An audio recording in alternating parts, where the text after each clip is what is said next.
My name is Meg Tuohey. Together we'll gather wisdom from a wide range of voices, thought leaders and seekers just like you.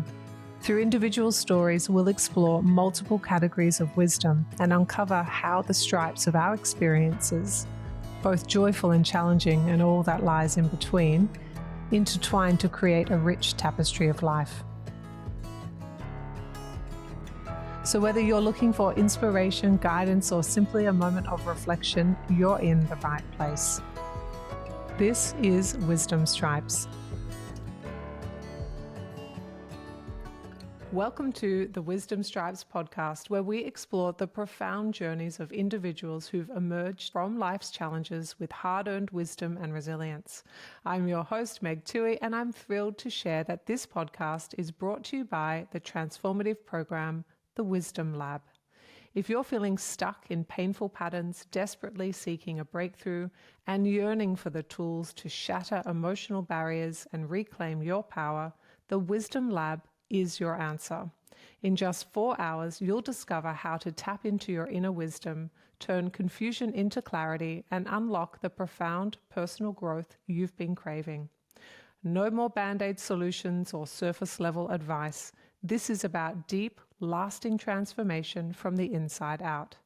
Ready to embark on this life-changing journey? Head to the show notes for an exclusive link to learn more. Let's unleash your wisdom together. Today's guest grew up in Tbilisi in the Republic of Georgia. Her formative years coincided with the collapse of the Soviet Union. She experienced extreme poverty and struggled to fit in as a shy bilingual child.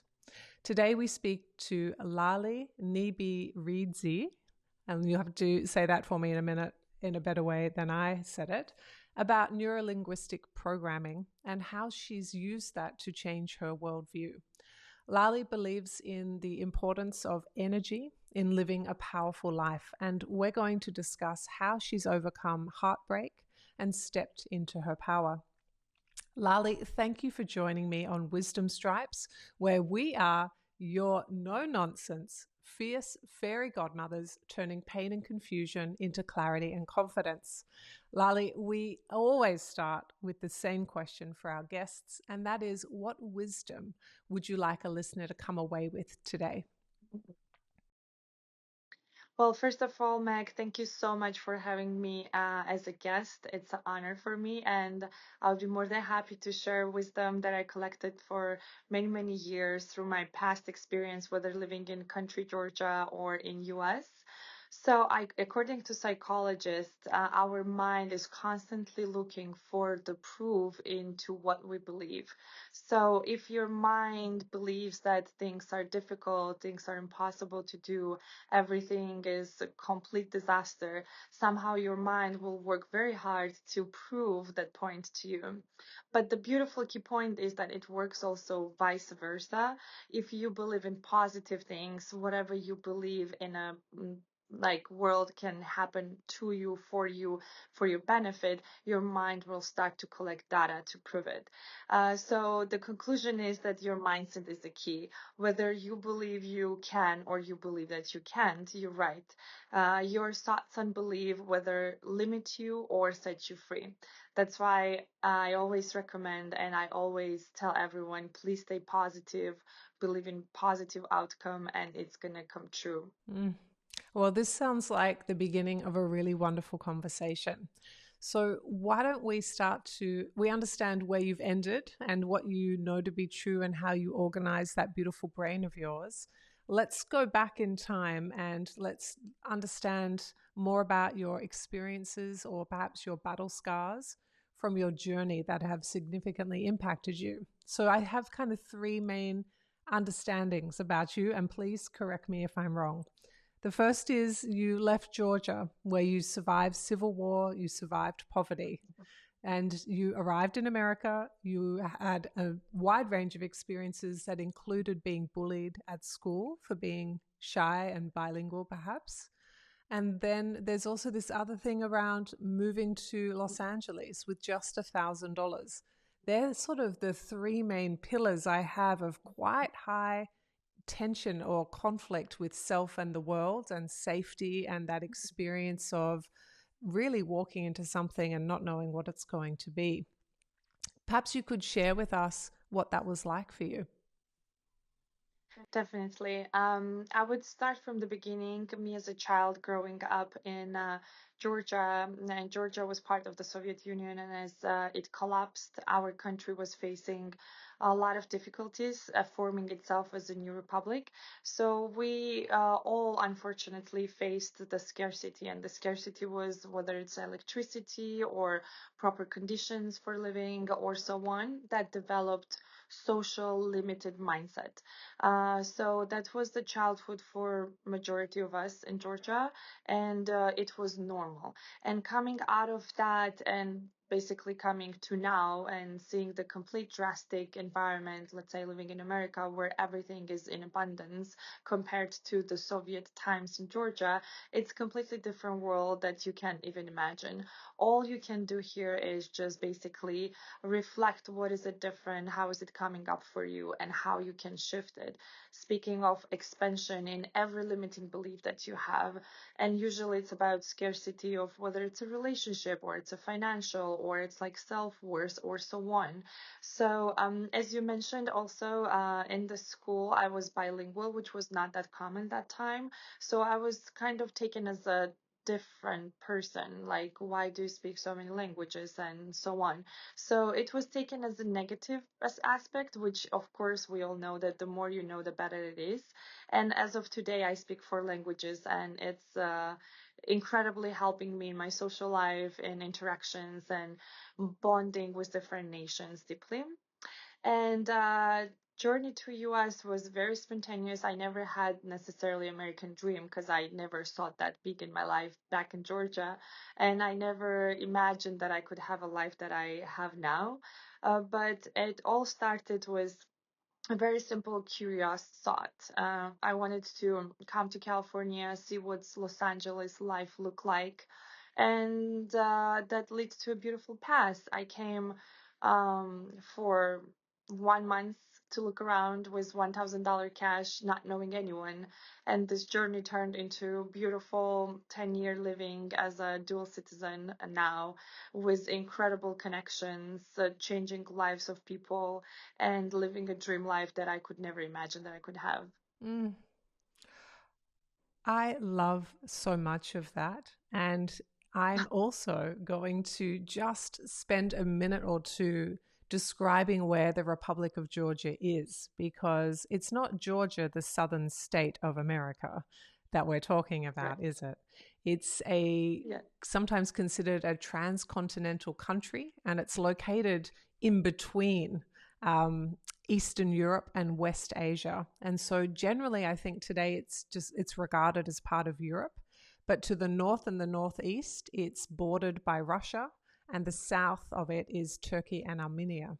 Is that a good description of the Republic of Georgia?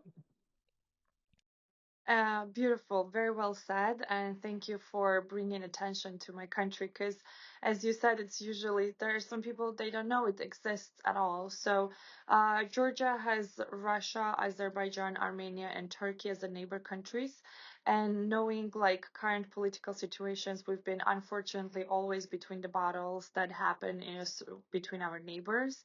And you know, we've all the history of Georgia is facing the battle, fight, conquering, and standing up for your rights, for your land, for your beliefs. So this is current reality. Unfortunately, I hope there is a peace in the world that we need so much. But Georgia has also incredible culture, very delicious food, incredible landscapes. It's a two-day blooming destination among tourists to visit. We have beautiful mountains to ski at winter. We have heli ski options. We have Black Sea coast that is very fun at summer times. And in between those two seasons, we offer variety of journeys that people love so much. And mostly that I hear from anyone who ever visited says like, I never felt like this before in my life. People are so kind, hospitality is on the next level, food is delicious. So they feel very welcomed and loved. Wow, it sounds like quite the place. And as I listen to you, I'm wondering what kind of language do you speak in Georgia? So, what is the language there? So Georgian language is very unique. I would say one of a kind that no one uses Georgian alphabet besides Georgian, and no one speaks our language. So it's kind of like Hungarian that no one speaks besides them, or like Greek language that is very unique. So it's very beautiful, completely different structure, but it's very old, and the history of it is very, very long. Oh my goodness. What is so it's called Georgian? Is that it's Georgian, called yes. Georgian? I love that. And as I look at a map of Georgia, I can see it's written in English, but it's also got a script for the letters as well as English. So is that kind of script unique to Georgia as well because it's a translation of the language? Probably yes.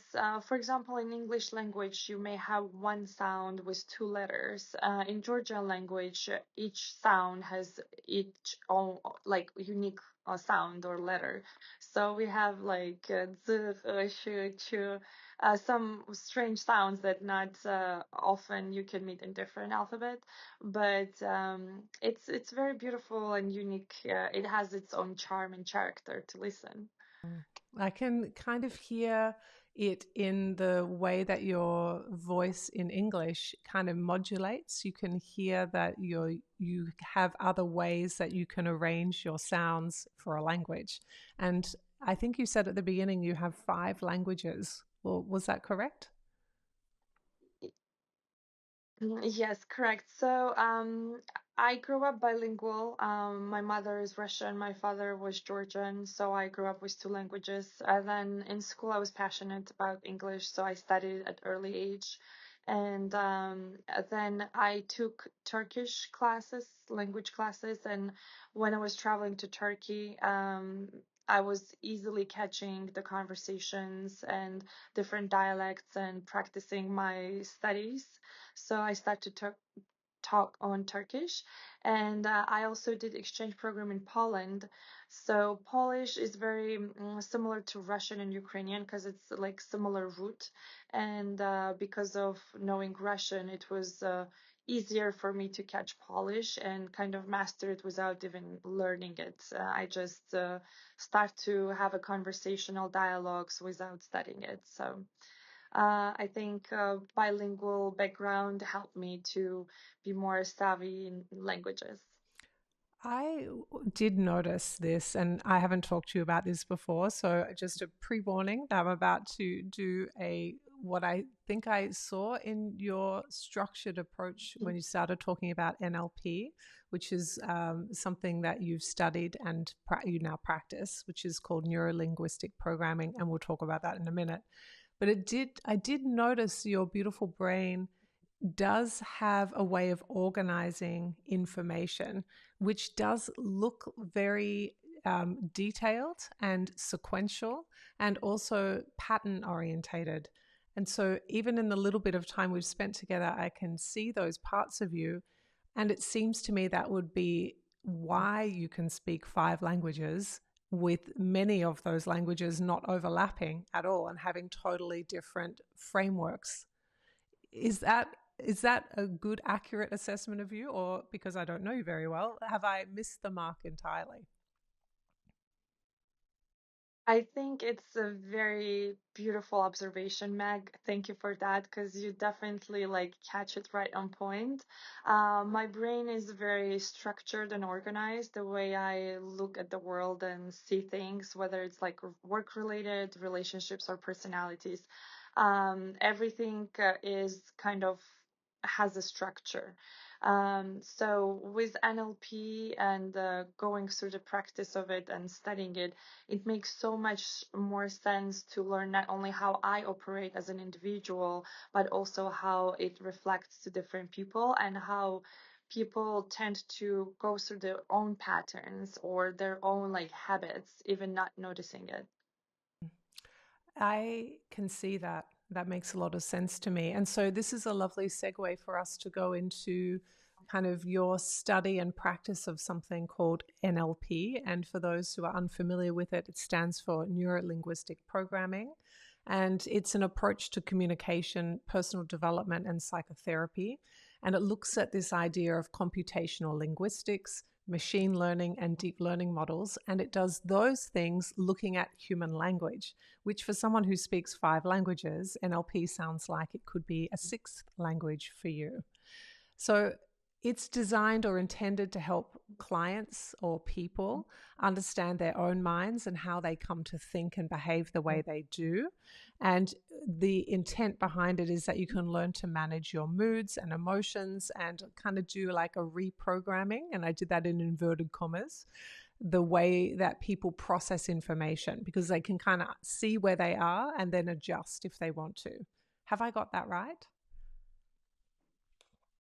Definitely, it's a perfect description of it. I was always fascinated by psychology throughout, starting from school. And then on my personal journey of development, going through seminars, different trainings, I came across of neurolinguistic programming, not really understanding deeply what is it, but the curiosity led me there deeper. So I studied starting from practitioner level all the way to the masters and trainers level, and it definitely uncovered a beautiful world and how we process it. It is a verbal communication, how we hear things and how we transcribe it internally, and how we also try to express our own feelings and emotions. Interestingly enough, starting from childhood, everything we see and hear goes into our subconscious self and stays there, and it develops as different patterns, beliefs, or programs that we consciously or subconsciously repeat throughout the life. So understanding those patterns that may work for your benefit or maybe not at all is helping you to make very conscious choices, like, is there a right direction in my life where I'm going to? Is it what I want to be, or is it something that society kind of pushed me towards, or is it something that my family forced me to do? So just to have clear understanding of it and a vision of it is already a huge step forward towards expansion, growth, to get the life that you want and create in your own beautiful way. So, when we think about your battle scars from leaving Georgia, arriving in America, moving to LA, how have you used NLP to support those experiences and to bloom into the life that you now have? Definitely, I realized that my life was very complex, and it was generally coming from all the beliefs and inherited stigmas that I had back in my life, and seeing how it could be different and just modeling the best version of it was a path to expansion. So I really much believe that in life we all go through challenging moments, and it's up to us to turn those challenges into the learnings. Learnings are the wisdom that we can use for our life. And going through NLP studies that helped me so much, I become so passionate about talking about it, helping others to overcome their own challenges. And it became a motivation for me that my scars and wounds are my strengths, and they make me who I am, so vulnerable at the same time so strong. Yes.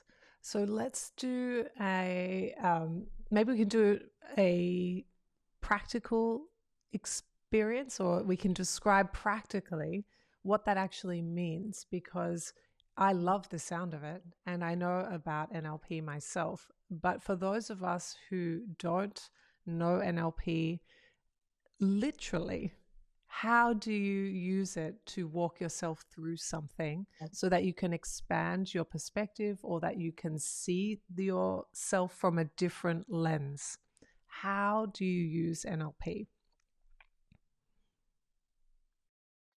Well, I have a very simple suggestion, which is, I think, very universal and will be beneficial for everyone. Um, since it's a verbal and linguistic practice, I will address the way we talk. So wherever like our mind thinks or speaks, basically when we communicate, our energy follows that. So we have to be very conscious of what words we use and in what context.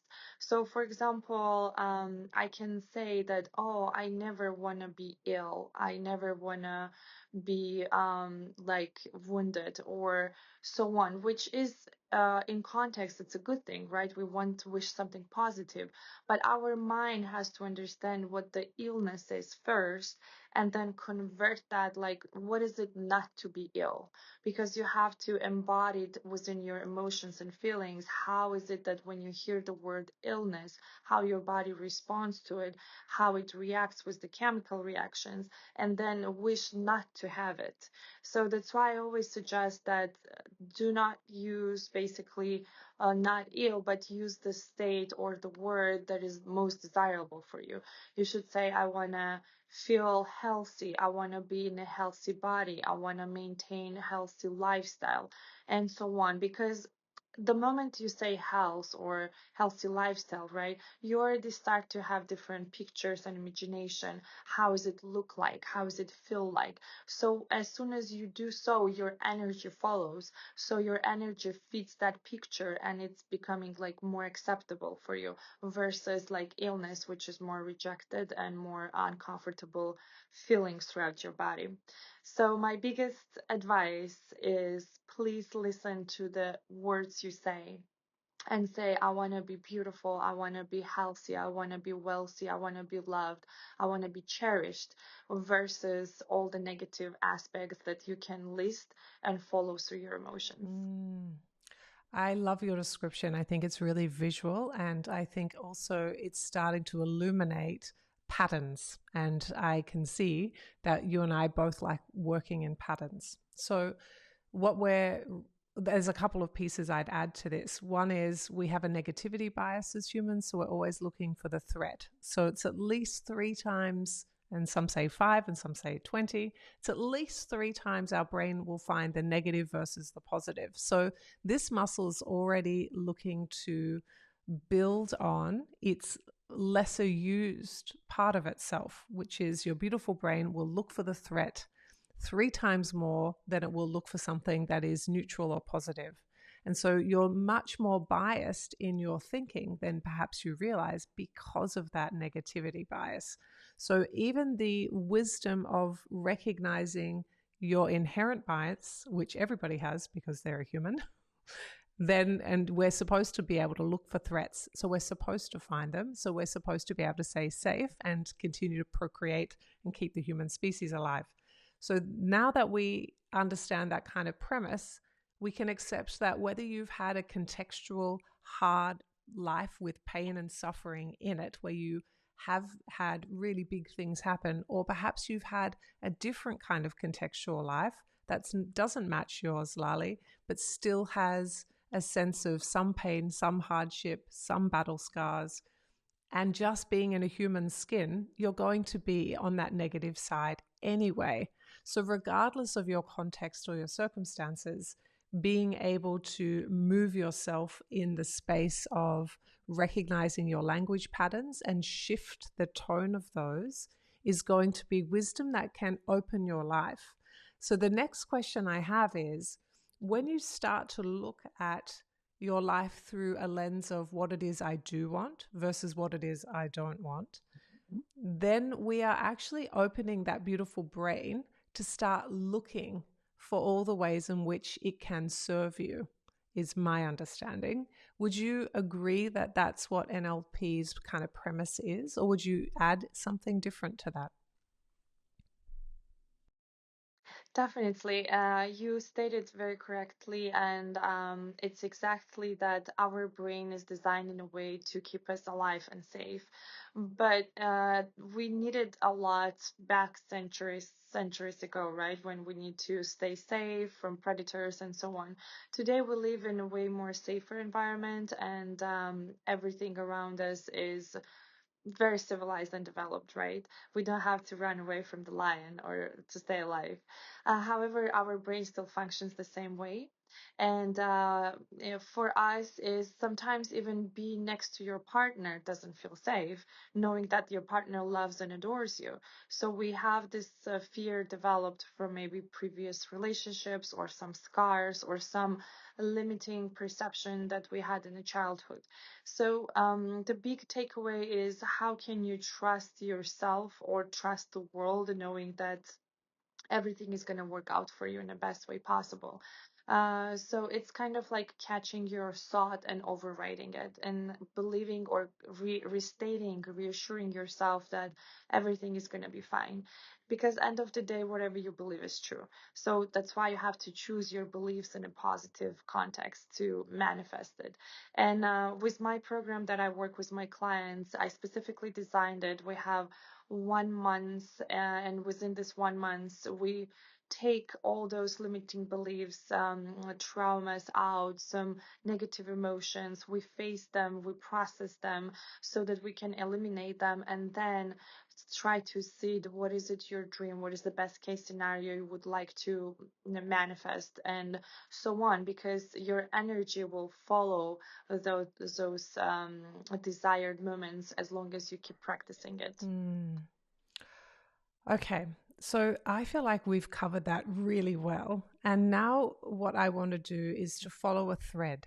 And the thread is about the dream life or the best possible outcome.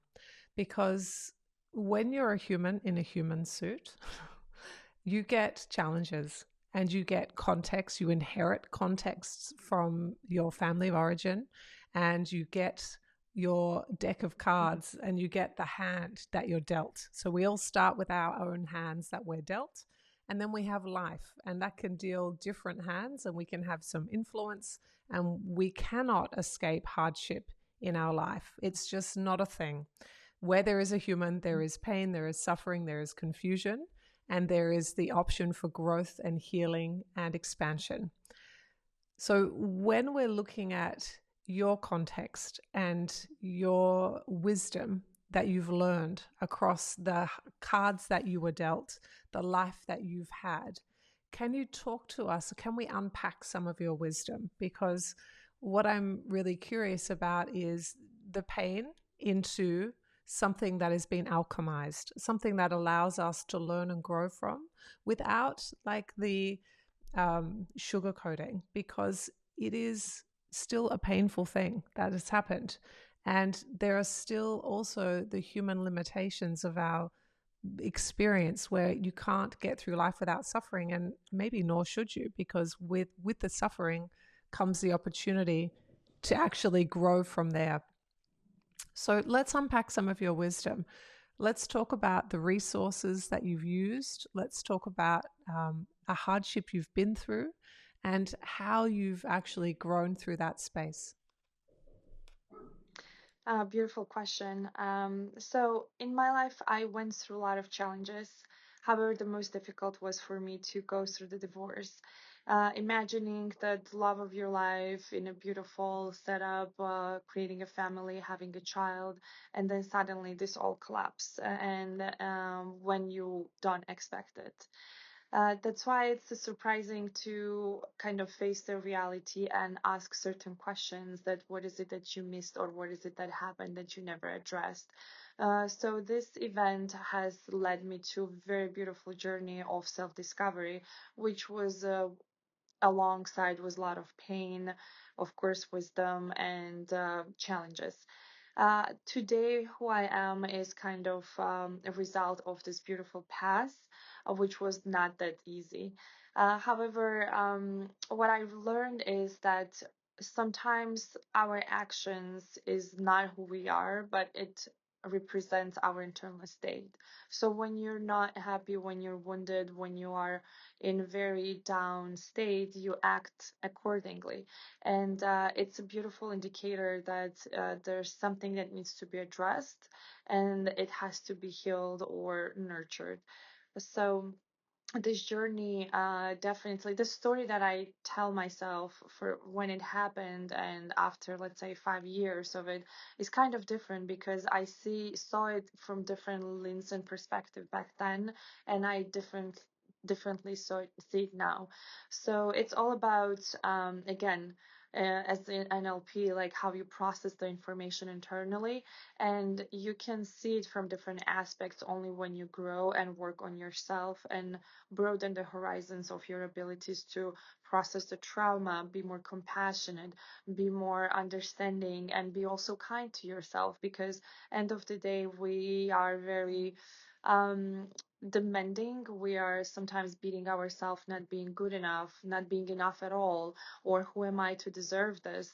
So I think the acts of kindness is something that we have to ourselves for the as a first step, to be compassionate to ourselves so that we can be more grateful to what we have in life and where we want to go in future.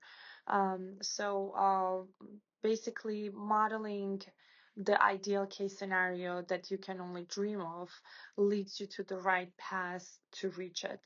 I love to practice and reflect. Let's say I have a beautiful program that is called the birthday plan. At your each individual person's birthday, you come to this life, you come to this materialistic being from the beautiful soul, from the energy, right? And on your birthday, you have a lot of energy coming from people who wish you well, who love you, who want to be next to you, and I don't know whether you feel this way or not, but I always feel a lot of energy end of the day that's talking to people, like hearing beautiful wishes. And I've learned throughout my experience of life and all of the practices that I went through, that you can receive energy and also kind of like delegate to different areas of your life. So the plan that I created consists of 12 days starting from your birthday. You start to consciously for 12 days do certain things that address different areas of life. It could be love, health, happiness, mental state, career, financial, surrounding, family, and so on. And when you do a little act in each of these areas for 12 days, you have this energy distributed for 12 months speaking. So you kind of plant the seed in different realms to expand throughout the year. So that's my practice that I also help my clients or guide them through these steps that basically set their year in the direction they want to go. And even if you don't go in a complex way like this, it's always good to reflect, where do I stand now and where I want to be. And it could be like what I want to be in my financial or career wise, family, love, health, and so on. So self reflection is a key. And I always try to be self aware and at the same time be present for my clients and help them reflect on their life, on their journey, on their strengths and weakness. Mm.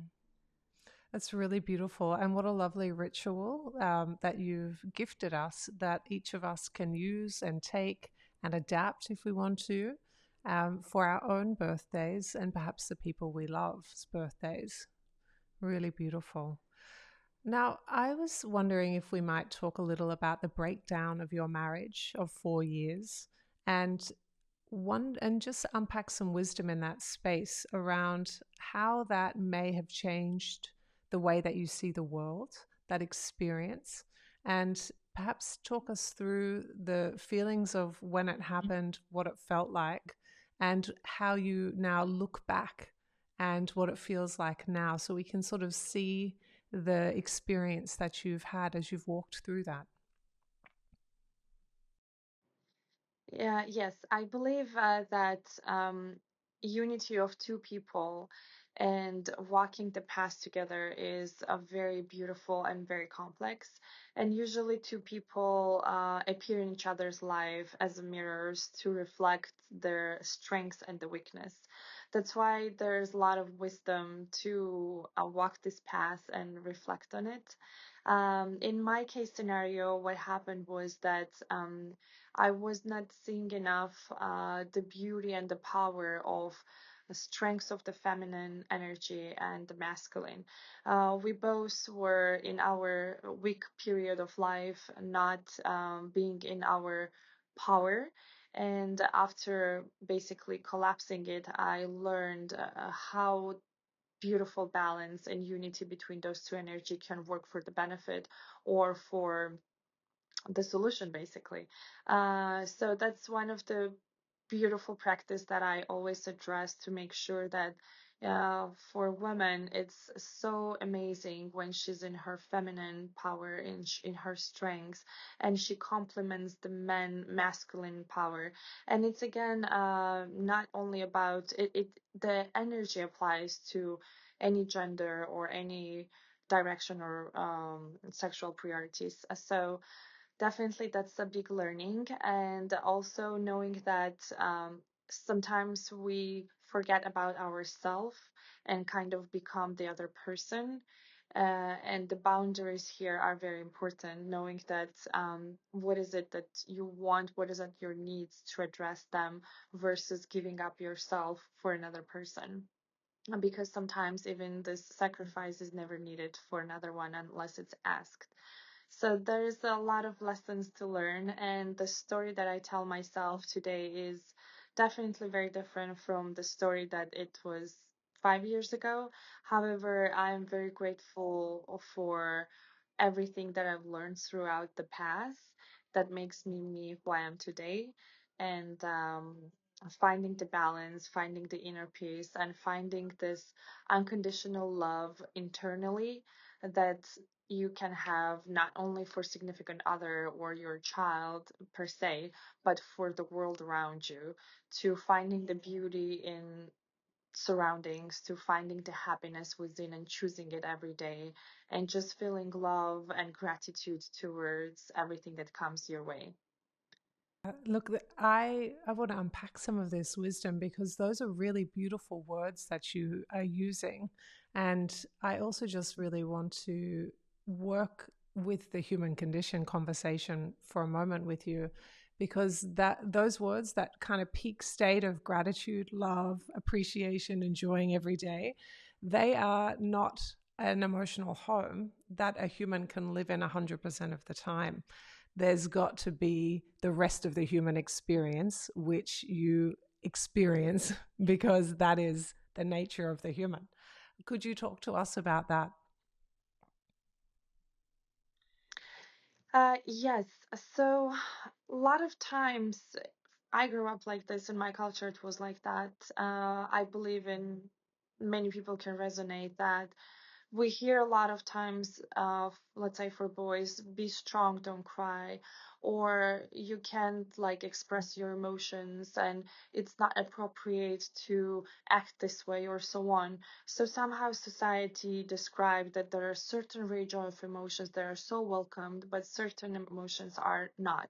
So we try to learn to suppress so many of them and living with some sadness, anger, shame, guilt, somehow never expressing it. And what happens, like you accumulate year after year, year after year, and these emotions never have release within you. And they unfortunately then reflect to your health, to your well-being, whether it's like mental or physical. And yet like you try to be happy, you try to laugh, you try to love, and then you realize that you don't have a capacity of it because there's so much distracting power within you. So definitely always recommend that be very aware of like what is it that you're feeling, what emotion is coming up for you. And for me, I had to learn that I can be sad and it's okay. And maybe if I feel like crying, I can allow myself to cry and not count myself as like weak into it, because it's still an emotion and it has the equal right to be expressed. The only thing we can basically try to more or less navigate is the place which is safe for us and time.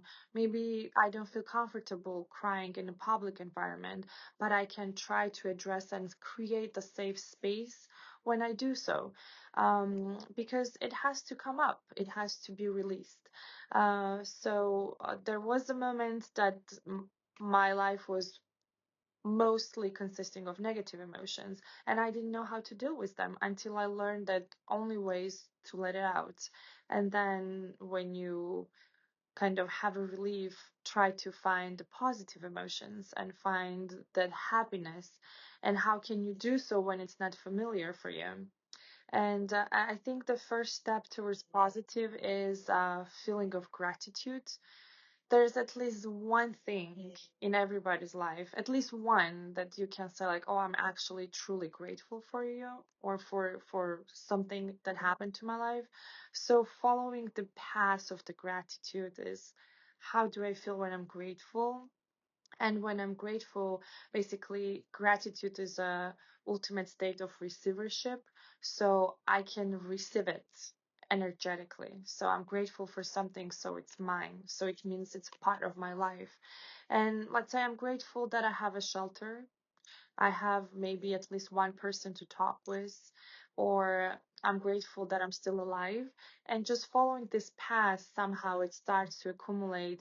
Oh, there's something else, and then something else, and then it brings maybe a little happiness and brings a little of like feeling of, oh, actually, I really love doing this.